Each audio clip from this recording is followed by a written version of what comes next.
Good evening. Thanks for being here. For the second time in a matter of weeks, West Shore RCMP have been called to the scene of a burned body. The latest gruesome discovery was made overnight at the end of a cul-de-sac in Langford. RCMP originally thought they were attending a car fire, but once the flames had been doused, they found a body inside the burned-out vehicle. Investigators have not identified the victim yet, but they say the death is suspicious. A News reporter Astrid Brownschmidt has our top story. From across the Trans-Canada Highway through a crack in the fence, investigators pore over a charred Honda. Inside, a burned body. Earlier this morning, it was under a tarp at the end of Bellamy Road in Langford.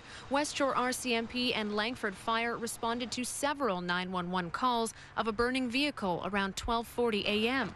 But once the fire was out, they made the gruesome discovery. After the fire was put out, a body was discovered in the driver's seat of the vehicle. One neighbor who lives near the crime scene saw the fire and called 911. Heard a horn this morning. My wife and I were sleeping, and I kind of looked outside because I wanted to see where the horn was coming from, and I seen some smoke.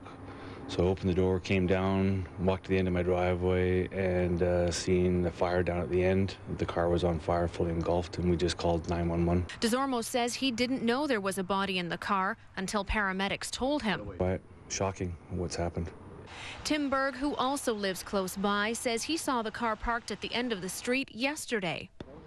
I didn't see anything except that car sitting there yesterday morning. Then I came out here this morning to go to work, and the cops were all here. People who live in the area say that end of the street occasionally attracts teenagers and people looking for a shortcut to the highway. Just around this corner and behind many rows of police tape, West Shore RCMP and the Vancouver Island Major Crime Unit have been on scene since very early this morning, going back and forth. They're looking into every angle of this case, but there is still a lot that we and police don't know. Like the identity of the victim. We're awaiting an autopsy, hopefully that will be performed tomorrow, to give us more information on the identity of the deceased person. What RCMP do confirm is that this suspicious death is not connected to the murder of 18-year-old Kimberly Proctor. Her burned body was found beneath this bridge in the Galloping Goose Trail less than 6 weeks ago. It isn't. This is a separate incident and is being investigated as such. But the fears in the neighborhood are real. And as Iona Gallagher left her home for vacation today, she left visibly shaken.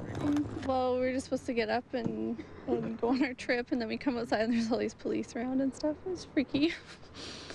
Astrid Brownschmidt joins us now with more on the story. Astrid, how long may it take to identify the victim? Well, Hudson, an autopsy is scheduled for tomorrow. RCMP say that because the body is so badly burned, at this point, they're not even sure if the victim is a man or a woman.